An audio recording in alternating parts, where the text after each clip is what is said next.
শেখ হাসিনা আছেন খালি বিলে শেখ হাসিনা দাম বাড়া শেখ হাসিনা দাম বাড়া। এখন তুমি দাম বাড়াইবা? আমি দাম বাড়াতাম হেরে ইউনিশে কমায় খাওয়াই দাঁড়া না আমরা তো না সার আনলে 60 টাকা 70 টাকা কেজি। আচ্ছা ধরেন আপনি 80 টাকা কেজি। ধরেন বাংলাদেশের প্রধানমন্ত্রী আপনি এখন কি করবেন আমাদের জন্য? ভাই আমি প্রধানমন্ত্রী তো আমার কিছু করার নাই ভাই আমি তো না আমি কইতে না বাপের কাছে বেচাই না দিয়া আপনি লাউ দিবেন মানুষেরে?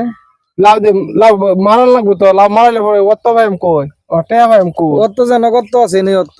না ভাই ওই অত কত দে তো চলে না ভাই টেহা দেওয়া লাগে টেহা ছাড়া তো পারে না সার দে না কীটনাশক দে না ওষুধ দে না ওষুধ না দিলে কি লাভ হইবো সার না দিলে লাভ হইবো পানি দেওয়া লাগে পানি কি বাবা দিয়া যাইবো তাহলে কি আপনার প্রধানমন্ত্রী হওয়ার কোনো ইচ্ছা নাই? আমার ভাই প্রধানমন্ত্রী হওয়ার ইচ্ছা নাই ভাই এই প্রধানমন্ত্রী কি হলো আমি লাউয়ের ব্যাপারে আমি লাউ মারাই একটা দুইটা লাউ আছে না বেশি আর এই বেঁচে আছে না চাউল এনে খাই তো ইউনিসে তো খালি ব্যাগ দামে বাড়াইছে এখন আমরা সবাই যে চাইতেছি চাউল যে 80 টাকা কেজি 70 টাকা কেজি আমরা কইতা না আমরা যে এই এলাকার মানুষ সবাই চাইতেছি আপনি উপদেষ্টা হন।